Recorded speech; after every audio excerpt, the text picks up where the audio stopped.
about the Rose Foundation and this Pigeon Peas Expo that you guys are having here today? Okay, this program is called Beyond Borders. It's a program that we've started about 4 years ago as part of an intervention strategy in the high-risk communities of the East-West Corridor, including South Trinidad.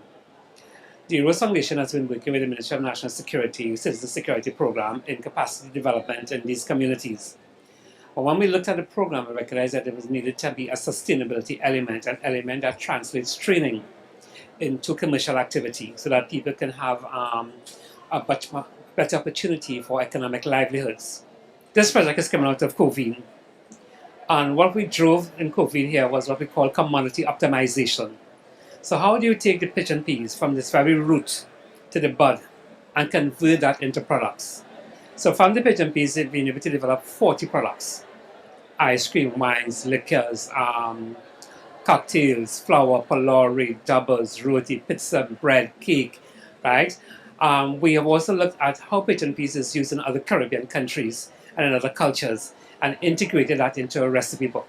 The whole idea is that to take one product and really present to communities how many different manifestations of that one raw material can be converted into, can be optimized, and how we can also provide for economic growth and development.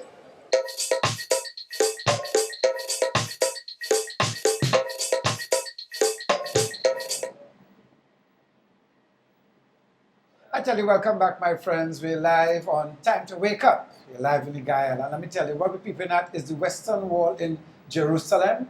And what you just saw was a bit of an interview we thank Luke TT for.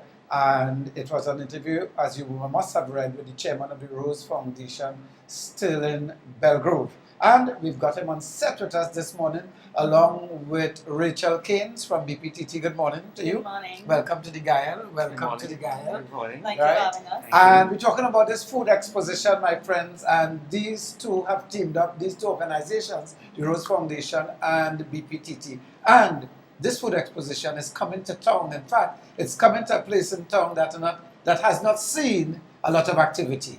Like you're going to open the place out. Yes, It's coming to the government plaza. So tell me about BPTT's involvement. Okay, so BPTT would have partnered with the Rose Foundation and the Ministry of National Security back in 2010 to start the Beyond Borders program. It's a community intervention program where we go into disadvantaged communities and help to build the capacity of the community members. We have done several training sessions with them, help them to form non-governmental organizations, community-based organizations, and also to start businesses. The Living Food Exposition is a natural offshoot of this because it basically materializes all that training that people would have done in transforming, as Mr. Belgrove said, the raw materials, the crops that they grow right in their own communities, and adding value to them. And therefore we're taking simple things like sweet potato and turning them into sweet potato cheese and that sort of thing. So that's the collaboration that we've had. Was there a pun intended when you talk about it being an offshoot? When we talk in agriculture? I don't know. Still, how you doing? Oh, I'm fine, thank you. You don't get tired, partner? You're going non-stop? Well, non-stop? I say to people, when we die, we will sleep forever. Okay. So, You know? is this like something that consumes you, this work that you're doing? Yes, it does. As a matter of fact, anything that deals with human civilizations must really consume us. We're always complaining about how people should do better, and do not understand that most times people do not know what to do and how to do it. So we really have to be like a big brother, and there's a universal axiom: we must bear the infirmities of the weak. So the stronger ones must really support the weaker ones in our society. It's an ecosystem. And when you have a defined type of structures of vulnerabilities within the ecosystem in itself will collapse. Right. So if we do not consume ourselves and strengthen the ecosystem, then we also threaten our sustainability and survival. Our own survival. Tell me about your first sojourn into Covigne. What took you into Covigne? Okay, what took us into Covigne was an engagement with the Citizen Security Program, Ministry of National Security. in which the Rose Foundation was engaged in supporting the activities of that program to reduce crime, to mitigate the incidences of crime in the Covigne, Bagatelle area. Right. When we engaged in the community, it was recognized that there were a number of groups, as it were, ad hoc, associating people coming together with a common interest, but it was not organized.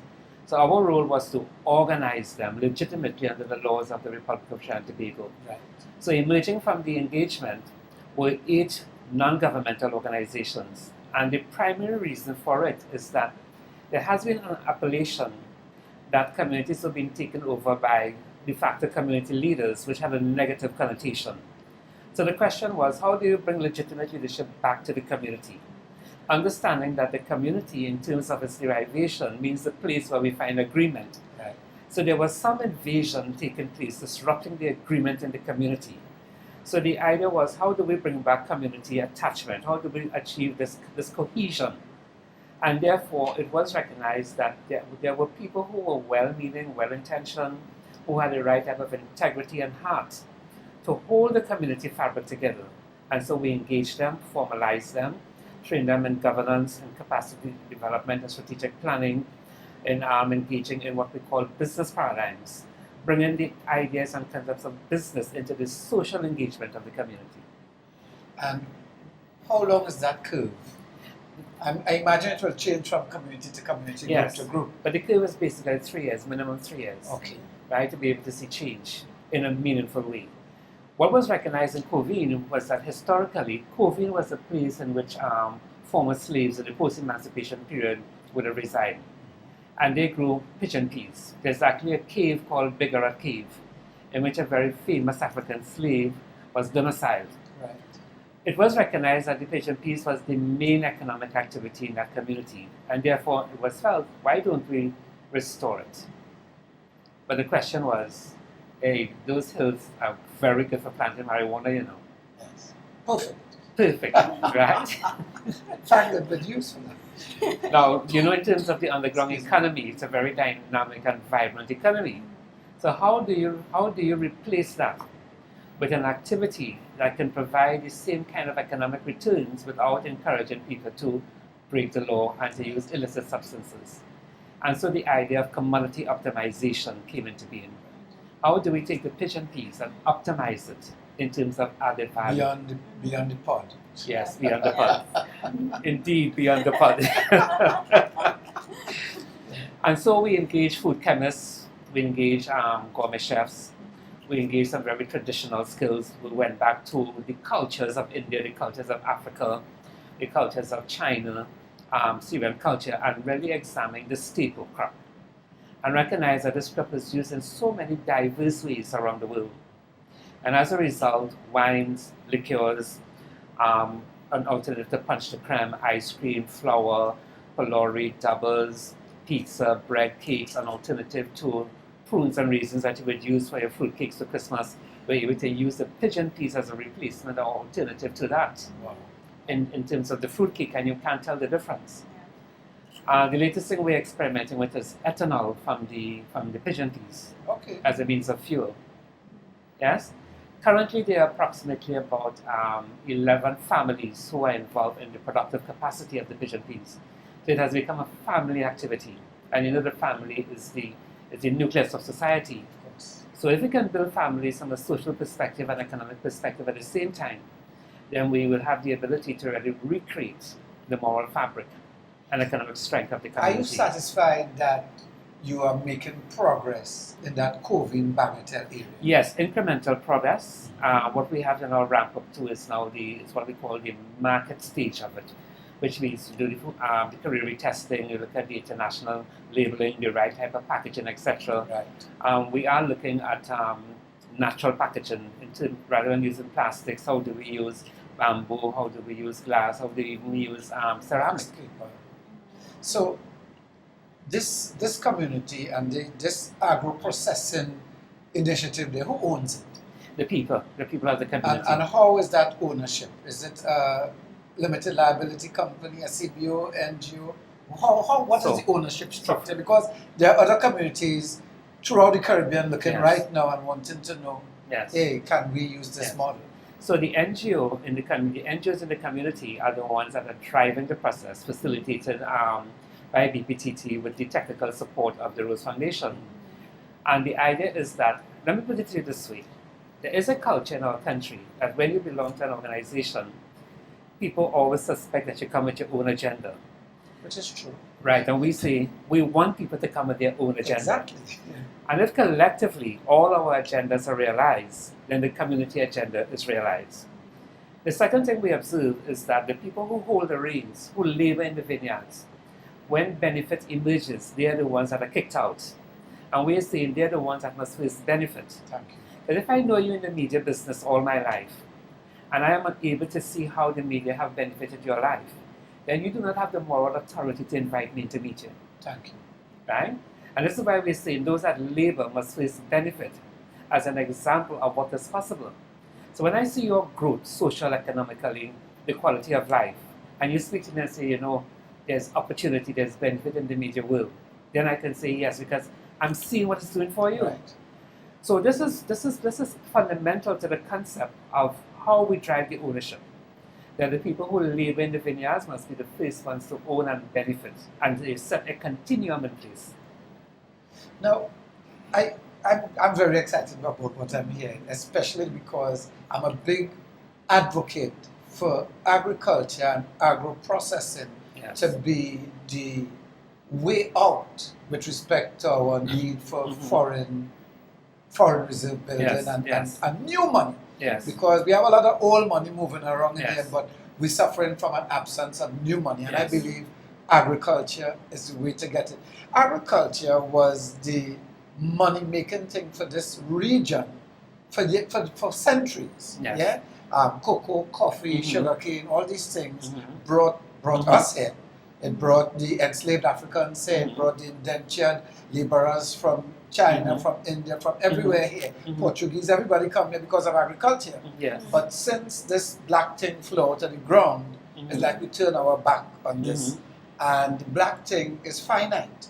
But our capacity with respect to agriculture is infinite. Yes. So what you're doing is very, very Yes. exciting to me. And what is important to note is that consider Europe of the 21st century. Where will Europe be without the agriculture of the Caribbean? Thank you very much. No way. Right? So what we have to do, the same way that the region generated the wealth for today's Europe from agriculture, we now have to turn that around, flip the script, and look at it in the same way in the context of Trinidad and Tobago. And we're about to jump off now into this food exposition. You know, I want to talk more about Rose Foundation, but I don't want to run out of time. So we'll come back to that. There's a food exposition on, my friends, and the dates are? It's Wednesday, the 16th of November, that's tomorrow, Dun, dun, from dun. 9:30 to 3 p.m. in the Government Campus Plaza, which is on the corner of Queen and Richmond Streets. And it's going to run how long? It's from 9:30 a.m. One to day. 3 p.m. It's one day, yes. So you have one shot at this, my friends. If you're going to be in Port of Spain tomorrow, you have one shot at getting to this Government Plaza. I know a number of you traverse the area, but you haven't engaged that space, and it's time for us to engage that space. That space has been waiting for us for more than 5 years, for sure.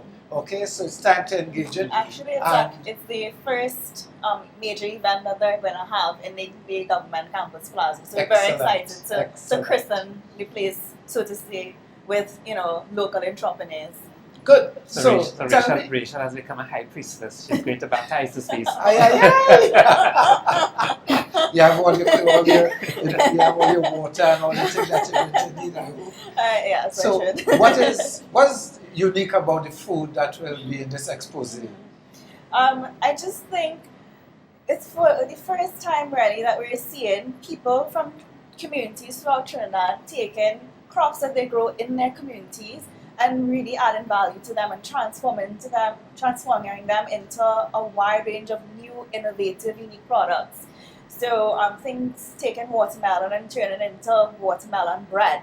Jesus. Or watermelon pizza, taking pigeon peas and turning it into fruit cake. I mean, who would think that all of that is possible from Sweet these potatoes, basic, crops?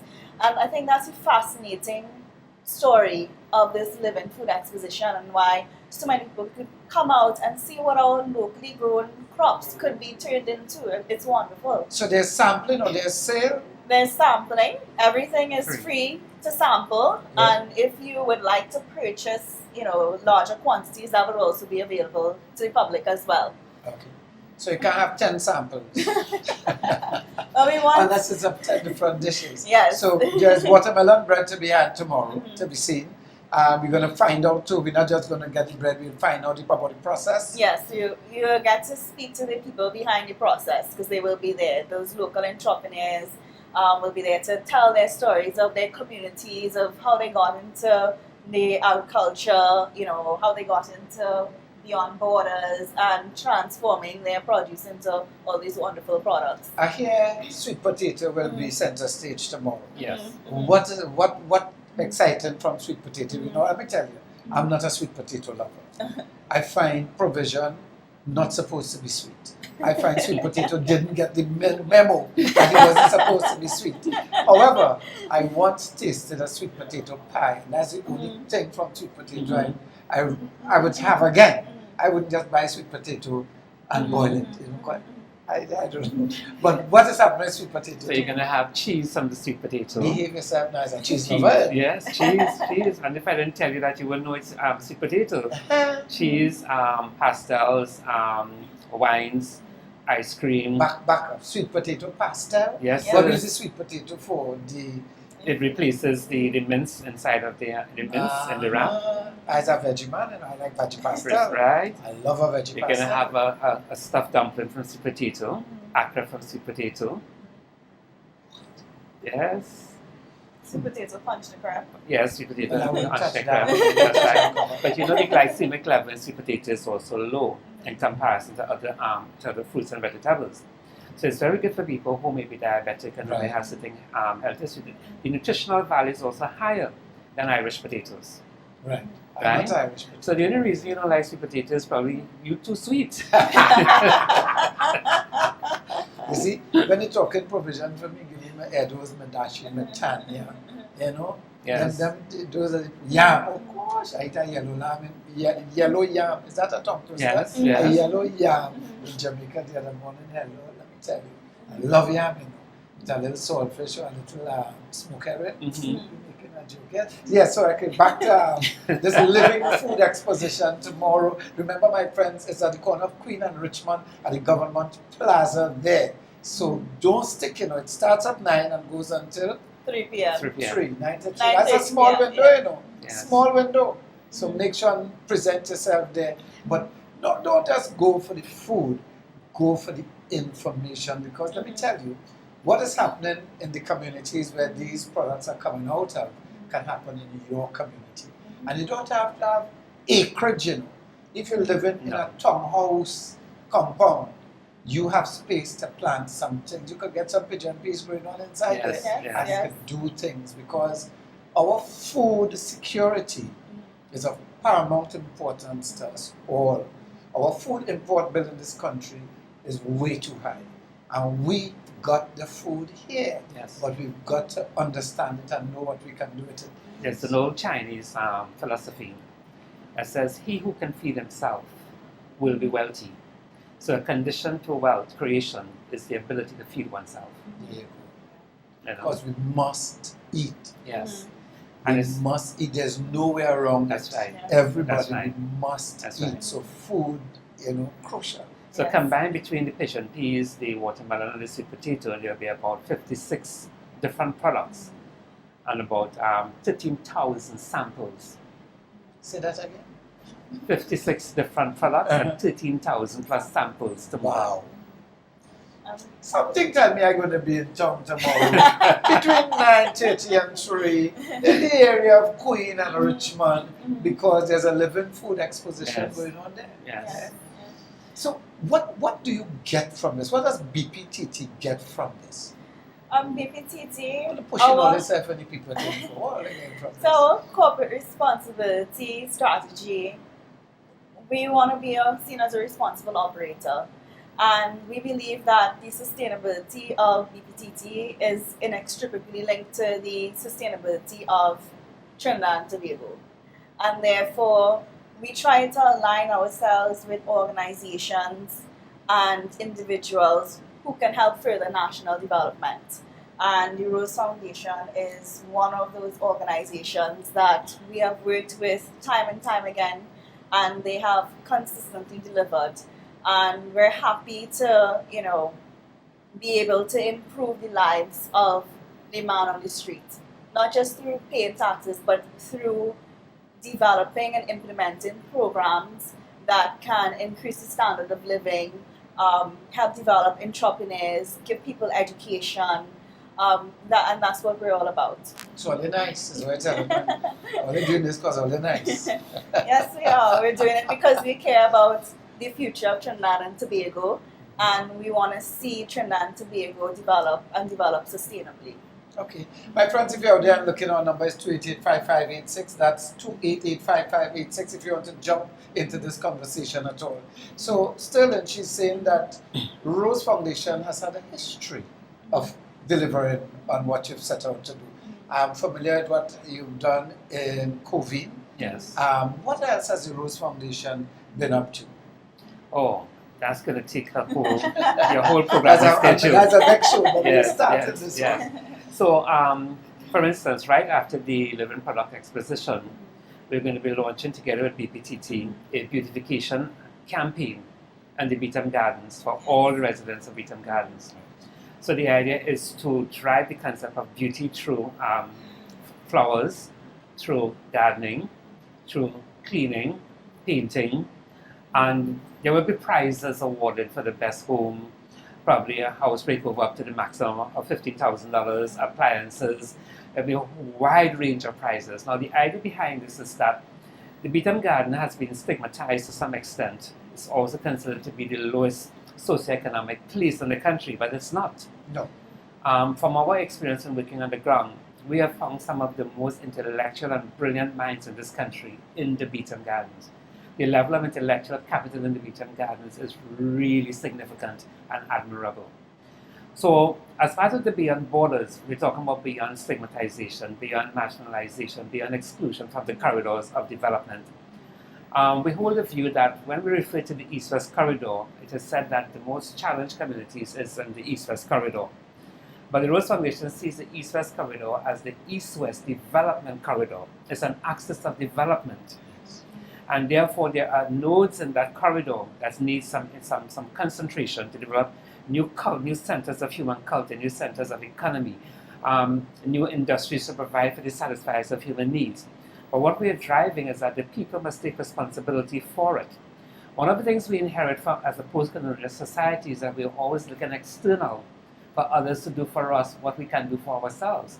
So it's also about restoring that confidence. Look, I have the power within my hands. I have the knowledge. I have the skill. In a sense, I've become indigenous to the environment. The environment and myself as one.